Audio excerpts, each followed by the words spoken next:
The air in Barrack C was thick enough to drink, a cocktail of unwashed bodies, damp wood, and the ever-present miasma of the Philippine jungle.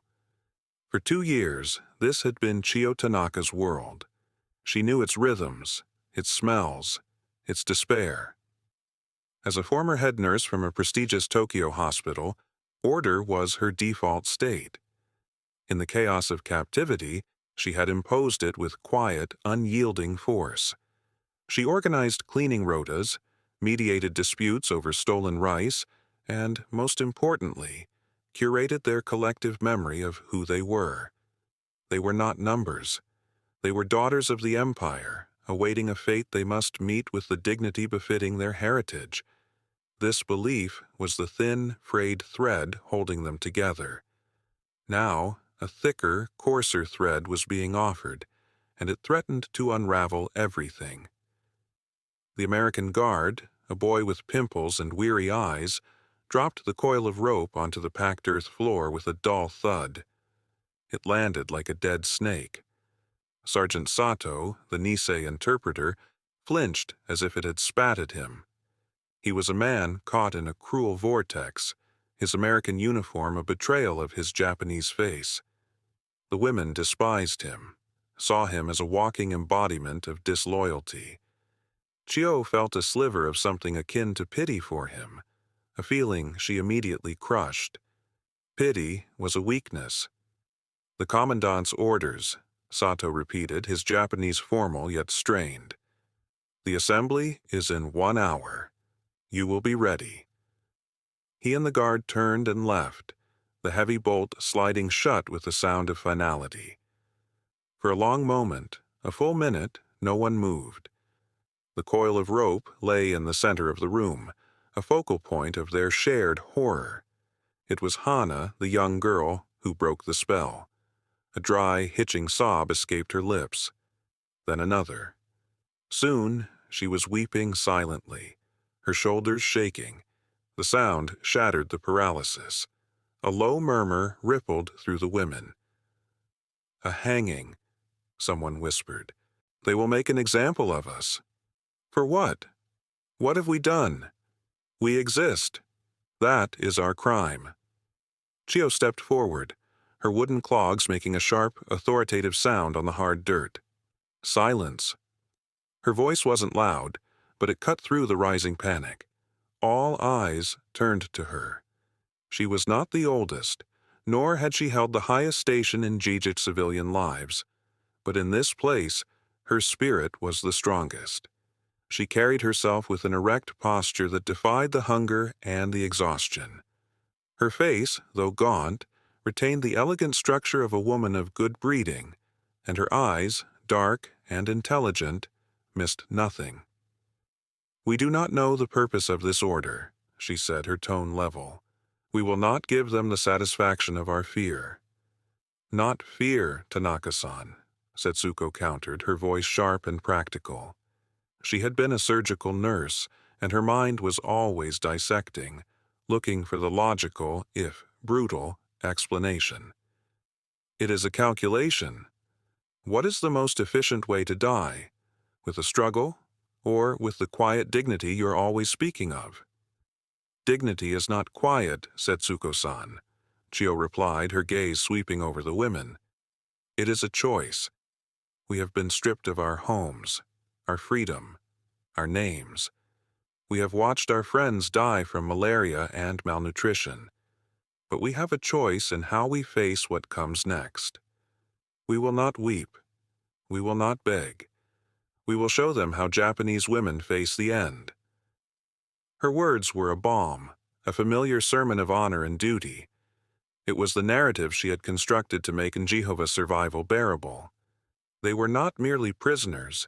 They were witnesses, bearing the shame of capture so that their sacrifice, when it came, would have meaning. But Mrs. Abe, the elderly headmistress, shook her head slowly, her face a mask of ancient sorrow. "This is different, Chio-san. They are not asking us to die. They are asking us to participate in our own defilement. The rope, it is the symbol of Haji, of shame. To put it on ourselves, it is to agree with their assessment of us, that we are less than human, that we deserve this. The truth of her words hung in the air, heavier than the humidity. This was the genius of the enemy's cruelty. It wasn't a physical assault, but a spiritual one. They had found the one command that would turn the women's own cultural values against them. The very concept of honor that Chio had used to bind them together was now the lever being used to pry them apart. Chio walked to the center of the room and knelt. The women watched, holding their breath. With precise, deliberate movements, she began to uncoil the rope. It was stiff and smelled pullous of salt water and oil. She measured a length from her shoulder to her fingertips, and then using a sharp piece of stone she kept for mending clothes, she began to saw at the thick fibers. The work was slow, laborious. Each rasp of the stone against the jute was a sound of grim preparation. One by one, the other women understood. They gathered around, taking measured lengths of the rope. There were no more tears. The panic had been replaced by a cold, ritualistic calm. They were preparing for their own funeral. They would obey the order, but they would do so on their own terms. They would transform this act of humiliation into an act of collective, silent defiance. As Chio worked, her mind drifted back to her father, a stern calligrapher who taught her that a single brushstroke could contain a world of meaning. "Control the ink, Chio," he would say. "Do not let it control you." Here, in this forsaken corner of the world, a new calligraphy was being written, not with ink, but with rope. The Americans had given them the brush, but she would control the stroke. She looked at Kenji Sato in her mind's eye. The traitor. The bridge. Did he understand what he had done? When he translated that order, did his own blood not run cold? Or was he so American now that the word for rope had been bleached of all its terrible ancestral meaning? She imagined his face, placid and unreadable, and a pure, cold hatred filled her. He was worse than the pimple-faced guard. He was a ghost, haunting the space between two worlds, belonging to neither. An hour later, 40 lengths of rope lay neatly on the floor. 40 nooses, each tied with a simple, functional knot. Not the hangman's knot of the West, but a simple loop. It was enough. When the bolt slid open again, Sergeant Sato's face was pale. He saw the ropes. He saw the women standing in neat rows, their faces serene and impassive. He saw Chio at their head, her chin held high. His mouth opened, but no sound came out. He had come to escort them to their humiliation. He found them waiting, as if for enthronement. For a fleeting second, Chio saw a flicker of horror in his eyes, a dawning comprehension.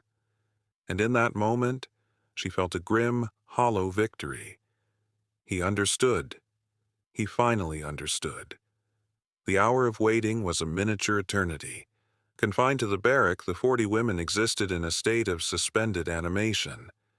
The air, already thick, grew dense with unspoken terror. The ritual of cutting and tying the ropes had been a temporary anesthetic. An act of doing that staved off the paralysis of feeling. But now, with the task complete, the silence returned, and it was ravenous. Chio stood by the single-barred window, gazing out at the unchanging scenery of the camp. Mud, barbed wire, and the oppressive green wall of the jungle. A guard tower loomed in the distance, a skeletal finger pointing mechanism at a flat, gray sky. Was this where it would happen? In the main compound, for all to see? The logistics of a mass execution were morbidly fascinating. It would be inefficient. Messy. The Americans were, above all, efficient. "They won't hang us," Setsuko's voice cut through Chio's thoughts. She had moved to her side, her arms crossed, her expression a mixture of clinical assessment and raw nerves. "It's impractical. Too much effort. bad for morale among their own soldiers. "Since when have you become an expert on the enemy's morale?" Chio asked, not taking her eyes off the compound. "I watch them," Setsuko said simply. "They are tired. They hate this place as much as we do. The commandant, this Major Evans, he is an engineer, not a butcher. I've seen the plans he draws. Drainage ditches, a new infirmary roof. He solves problems. We are a problem." "And this is his solution?" Chio's voice was ice. "Perhaps," Setsuko conceded.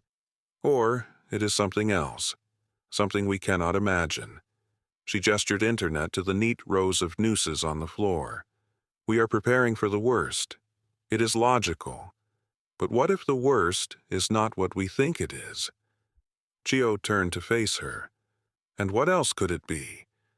They have ordered us to wear the instrument of our shame. What else is there to understand?"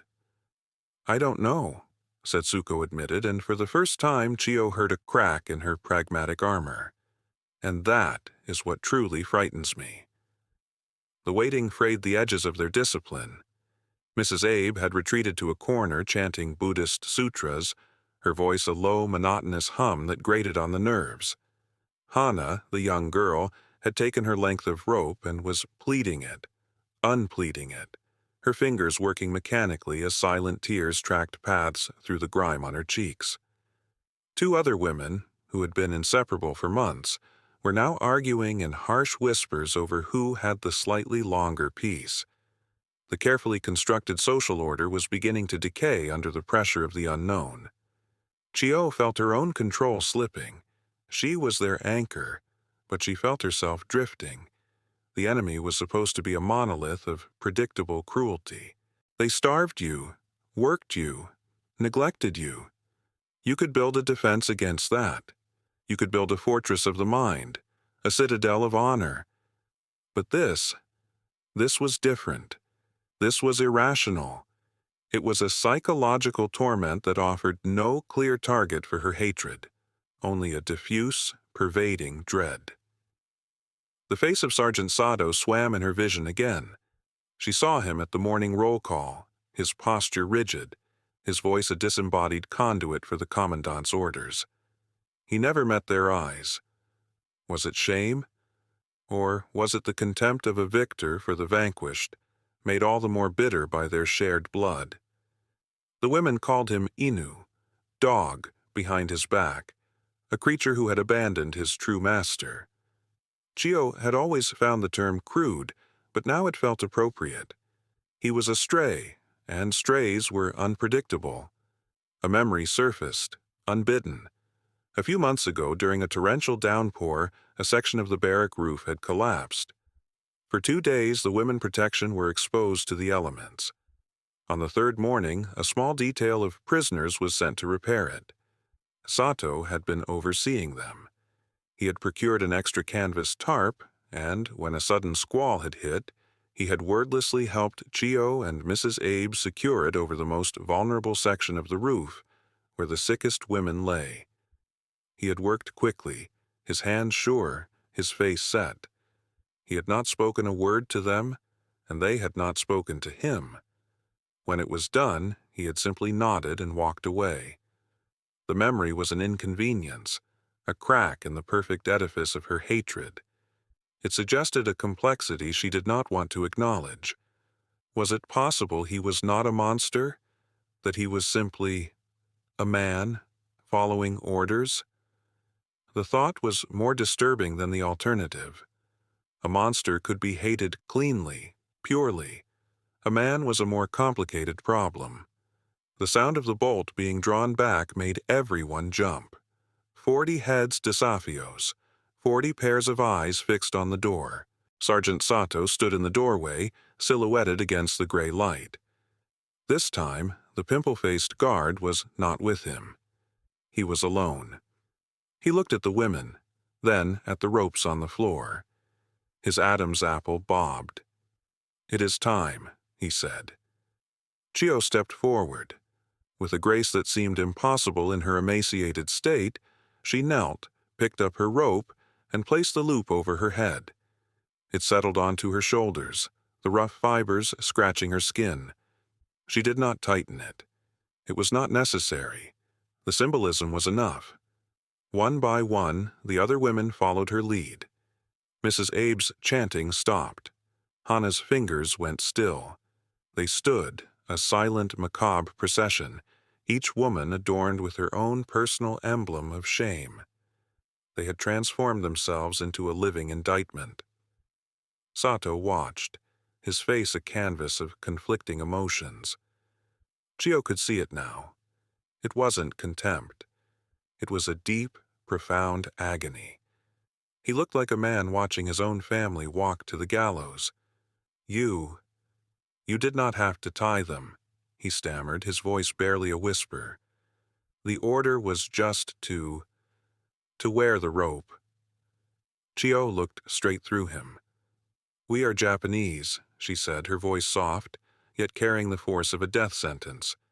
We understand the meaning of such an order. She saw his shoulders slump. He had seen their move on this terrible chessboard, and he had no counter. He simply nodded, a gesture of defeat, and stepped aside. Follow me, he said, his voice now hoarse. Chio led the way, stepping out of the darkness of the barrack and into the flat, unforgiving light of the compound. The rope felt heavy around her neck, heavier than its physical weight. It was the weight of her nation's defeat, of her personal failure, of 1,000 nights of shame. She walked with her head held high, her gaze fixed forward, ready for the final act. Behind her, a silent column of 39 women followed, their steps synchronized, their faces impassive. They were a parade of ghosts, and Kenji Sato, the man caught between worlds, was Jejik, unwilling master of ceremonies. The walk across the compound was a silent, agonizing march. The wet earth sucked at their clogs. The other prisoners, Filipino men and a few captured Korean laborers, stopped their work to stare. Their faces showed a mixture of confusion, pity, and fear. They saw the ropes and, like the women, drew the only logical, terrible conclusion. Chio registered their gazes as distant, peripheral distractions. Her focus was narrowed to a single point, a dignified end. She breathed slowly, calming her racing heart, reciting in her mind a poem her father had loved, a verse about the cherry blossom, so beautiful because it knows it must fall. They were not being led towards the guard tower or the camp's gallows, a crude structure used only twice in her memory. Instead, Sato was leading them towards the main gate, to the wide, cleared area used for supply trucks. This was unexpected. A public humiliation, then? Were they to be displayed to the American soldiers, a spectacle of defeated womanhood? The thought sent a fresh wave of acid into Chio's stomach. She steeled herself, her jaw tightening. Let them look. They would see no fear. As they rounded the corner of the main administrative building, the scene that awaited them was not what she had braced for. There were no jeering soldiers, no officers assembled for a grim ceremony. Instead, there were 3 large, olive-drab American trucks, their engines rumbling, their tailgates down. And standing near them, looking impatient and slightly annoyed, was the camp commandant, Major Evans. He was a tall, gangly man with a perpetually sunburned nose and the preoccupied air of someone who would rather be checking a blueprint than a prisoner roster. He saw the column of women approach, his eyes sweeping over them. He glanced at the ropes around their necks, and his expression was not one of sadistic pleasure, but of mild, businesslike approval. He nodded, as if a logistical detail had been correctly handled. He said something to Sato in his rapid, guttural English. Chio, who had picked up a few words, caught good, quick, and boxes. Then Sato turned to the women. He looked ill. His face was ashen, and he seemed to be struggling to form the words. He cleared his throat. "The commandant," he began. his voice cracking. He stopped, took a deep breath, and started again, avoiding their eyes. The International Red Cross has managed to get a shipment through. The first in over a year. There are packages. For you. He pointed towards the trucks. They were filled to the brim with brown cardboard boxes, each stamped with a bold red cross. The world did not tilt. It simply fractured. Chio stared at the boxes, her mind refusing to process the information. Red Cross. Packages. For you. The words were nonsense. They were a foreign language, not because they were English, but because they described a reality that could not possibly exist. A heavy, confused silence fell over the women. They looked from the trucks to Sato, to Major Evans, and back to the trucks. The ropes around their necks suddenly felt absurdly heavy, ridiculously out of place. Major Evans, oblivious to the existential crisis unfolding before him, barked another order. Sato translated, his voice numb. The commandant says to begin. There is much to unload. He paused and then delivered the final devastating line. He gestured towards the ropes they were wearing. The ropes are for carrying the boxes, so you can carry more. 2, 3 per person. It is more efficient. It is more efficient. The words echoed in the profound, bottomless silence. The rope was not a symbol. It was not a tool of shame. It was a handle, a practical solution to a logistical problem, devised by an engineer's mind that saw 40 undernourished women and a ton of cargo and connected them with the most obvious utilitarian tool available.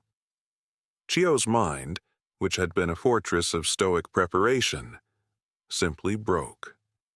The carefully constructed walls of honor, defiance, and a dignified death crumbled into dust. The enemy was not a calculating monster, finely attuning his cruelty to their cultural weaknesses. The enemy had not even been thinking of them as human beings, with a culture, with a sense of honor or shame. They had been thinking of them as mules, as a transportation problem. The sheer, unintentional, thoughtless nature of the act was 1,000 times more humiliating than any calculated cruelty could ever have been. To be hated, to be feared, to be worthy of a dramatic execution, that granted you a certain status. It made you a worthy opponent. But to be so insignificant that your deepest cultural symbols were mistaken for a luggage strap, that was to be nothing. Annihilated. A sound tore through the silence. It was not a sob, but a laugh. A high, unhinged peal of laughter from Setsuko, the pragmatist. She laughed until tears streamed down her face, her body shaking. Then, as if her laughter had broken a spell, it happened. Hana, the young girl, began to whimper, a primal sound of utter confusion. Mrs. Abe, the stoic headmistress, slowly, mechanically, lifted the rope from her own neck and let it drop into the mud. She stared at her empty hands as if she had never seen them before. One by one, the other women did the same. The ropes fell promos on the ground, 40 coils of shame, now rendered meaningless. Chio stood frozen. She could feel the rough fibers against her skin. She could not bring herself to move. She was looking at Major Evans, who was now frowning, gesturing impatiently at the trucks, clearly annoyed by the delay. He didn't understand. He would never understand. He had not executed them. He had erased them. Slowly, she raised her hands to her neck. Her fingers were clumsy, numb. She fumbled with the loop, her breath catching in her throat. The loop, which she had tied with such grim purpose, now felt like a child's forgotten plaything. She pulled it over her head. It was light, so very light. As it left her body, she felt not relief, but a profound, hollow emptiness. The weight of her honor, which had been her only possession, was gone. She let the rope fall. It landed softly in the mud at her feet. She looked at it, then at the trucks piled high with charity, and she finally understood. This was the real shame. Not the rope, not the order. The real shame was in their assumption. The real shame was in their pride. The real shame was surviving. The return to Barrack C was a funereal procession, but of a different sort. There were no ropes, no silent defiance. The women were now laden with cardboard boxes, their arms kukti, their steps shuffling and uncertain. They moved like automatons, their faces blank, their eyes vacant. They had walked out as martyrs. They returned as recipients of charity. Inside, the boxes were placed on the floor, forming a small mountain of alien bounty in the center of the squalid room. For a long time, no one moved to open them. They were an accusation. Each red cross seemed to glow in the dim light, a brand marking their new status. They were not just prisoners anymore. They were a cause, a project, a problem Weibu to be managed with soap and sweetened milk powder. It was Setsuko who finally broke the trance. Her laughter in the compound had subsided into a series of dry, rattling coughs. She wiped her eyes, walked to the nearest box, and tore it open with a vicious, angry energy. The contents spilled out. A bar of white, clean-smelling soap, a tin of corned beef, a small bag of sugar, a packet of dehydrated soup, a sewing kit with real steel needles, and at the bottom, a handful of letters, written in English by schoolchildren in a place called Ohio, filled with cheerful, naive wishes for health and safety. Setsuko picked up the bar of soap. She held it to her nose and inhaled deeply. Her eyes closed. When she opened them, they were filled with a raw, desperate hunger that had nothing to do with food. "It smells," she whispered, like a memory. Her action licensed the floodgates. A switch had been flipped. The collective, spiritual crisis of the morning evaporated, replaced by a frantic, individual avarice. The women descended on the boxes. The fragile unity forged by Chiyo's code of honor shattered in an instant.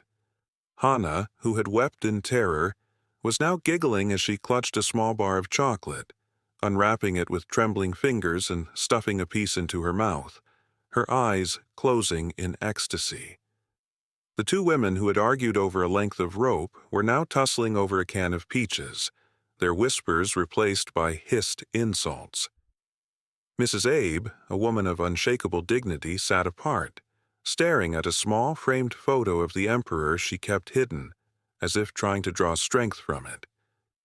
But the image seemed small and powerless against the mountain of foreign goods. The barrack, once a place of quiet, orderly despair, became a chaotic marketplace of have and have-nots.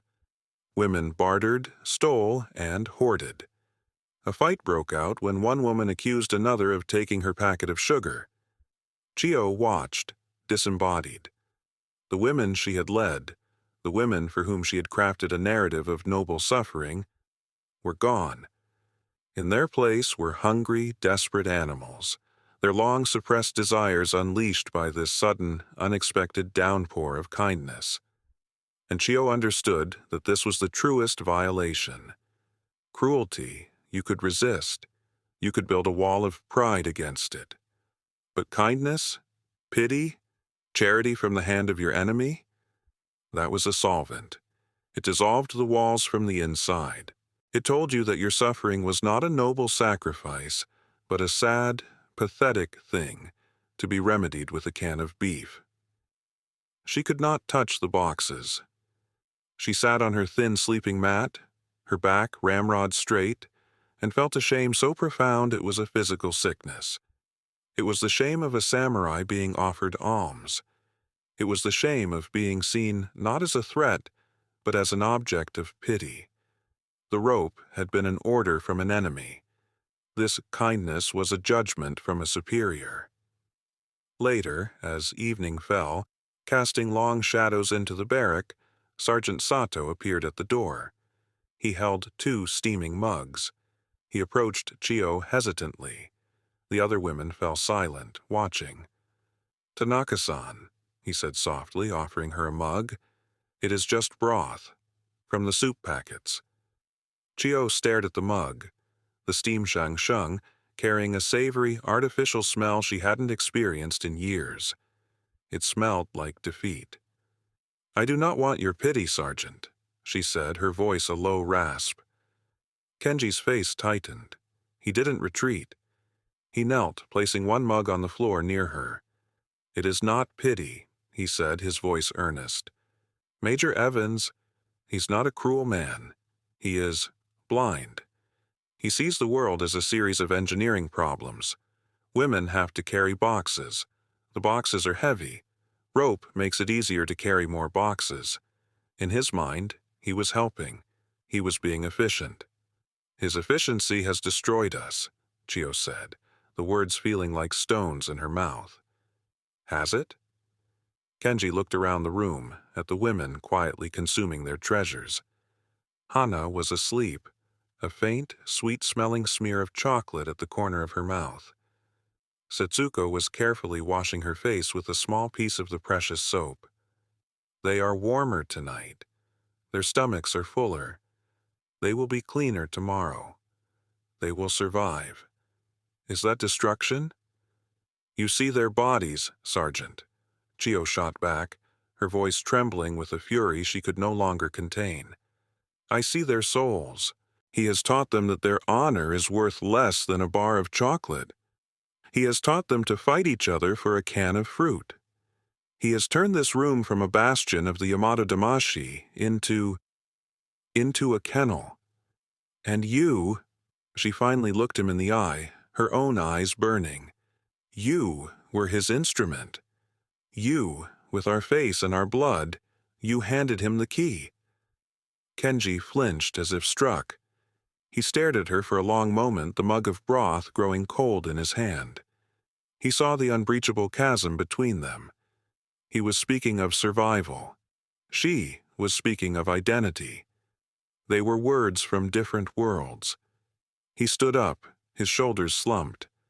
"I am sorry," he whispered, though he wasn't even sure what he was apologizing for. For the rope? For the kindness? For the war? For simply existing in this impossible space between? He left the mug on the floor and walked away, leaving Chio alone in her circle of self-imposed exile, surrounded by the rustling and munching sounds of a world that had chosen to live, even if it meant their spirit had to die. The kindness burned hotter than any hatred ever could. The rope incident, as it came to be known in the silent language Vospalenia the camp, was not a singular event. It was a catalyst, an agent of chemical change.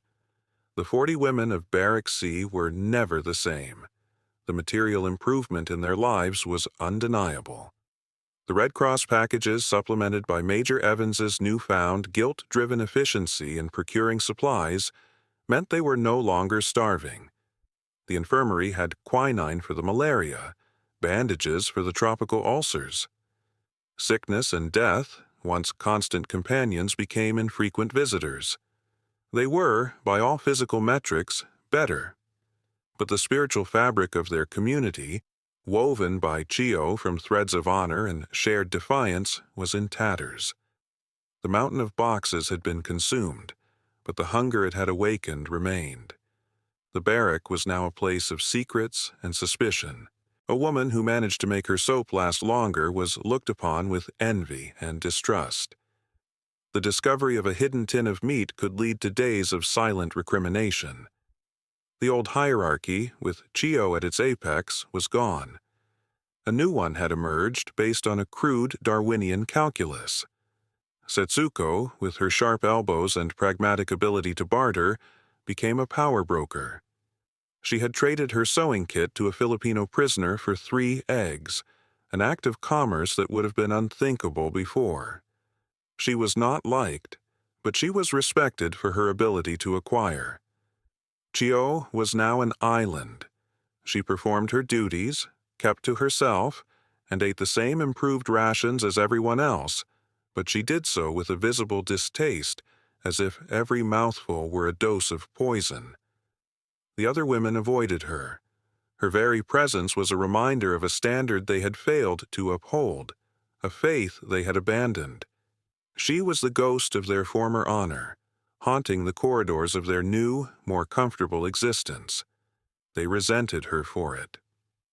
One afternoon, months after the incident, Chio was tending to the small, pathetic vegetable patch behind the barrack when Kenji Sato approached her. He had made a point of keeping his distance, but today, his face was set with purpose. "Tanaka-san," he began, without preamble. "The war in Europe is over. The rumors are strong. It may be over here soon." Chio continued to pull a weed, her knuckles white. "And we are to be grateful for this news?" "You are to be prepared for it," he corrected gently. "To go home." The word home felt strange, a concept from another lifetime. What was home? A place that had sent her off with prayers for victory or a noble death, not a return in shame, fattened on enemy charity. "There is no home for us," she said, her voice flat. Kenji sighed. It was the weary sigh of a man who had spent years trying to translate not just words, but worlds. "You will go back. You will have to build a new life. All of you. You think you are the only ones? The whole country, the whole world, will have to learn how to live again." He hesitated, then took a step closer. "I wanted to tell you. Major Evans has been reassigned. He left this morning." Chio finally stopped her work and looked up at him. She felt nothing.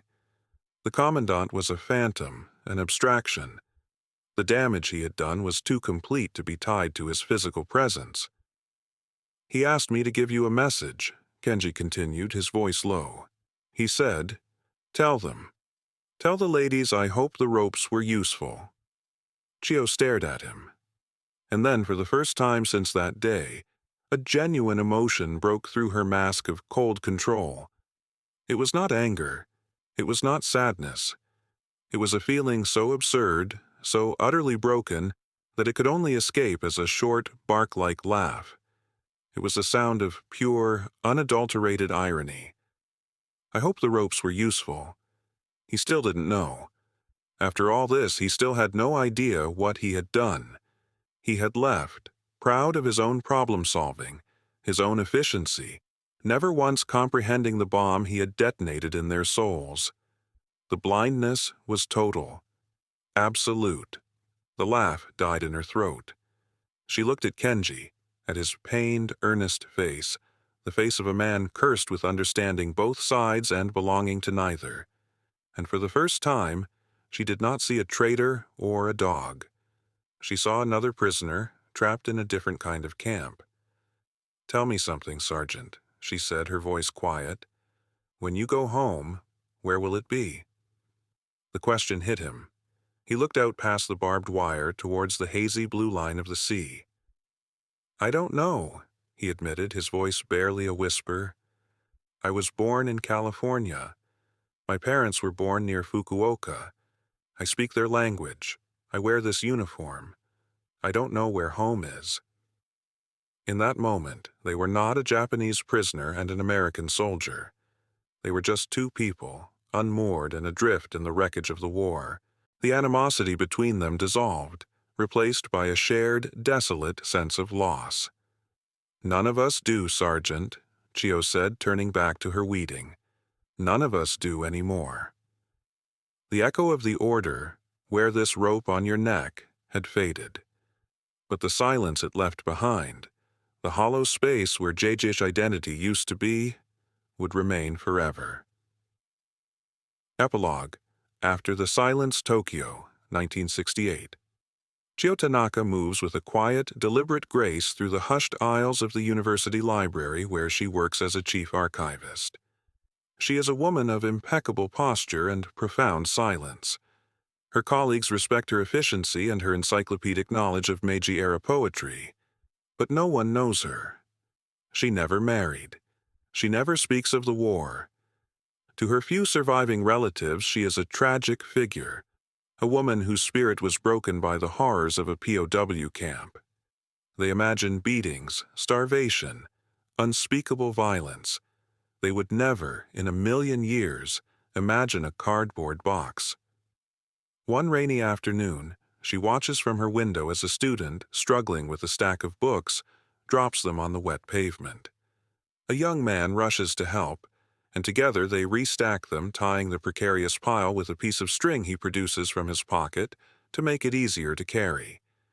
Chio's hands, resting on the windowsill, begin to tremble.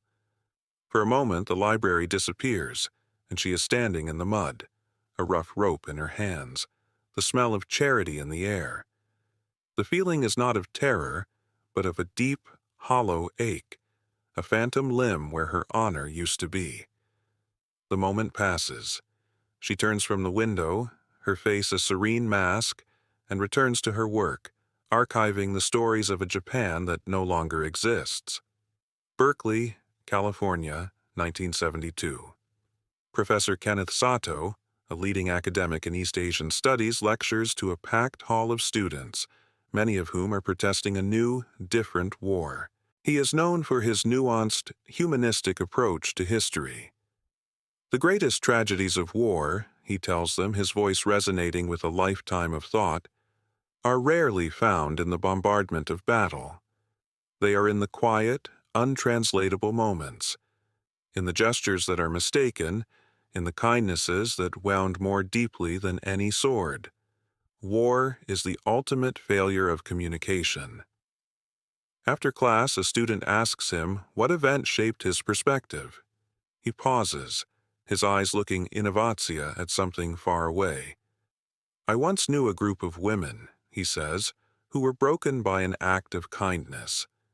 He never elaborates. The memory of Chio's face, a mask of shattered pride, is his alone to carry. It is the central, unanswerable question of his life. Sarasota, Florida, 1985. Retired Colonel Robert Evans sits on his lanai, reading the local paper. A reporter has interviewed him for a Veterans Day feature.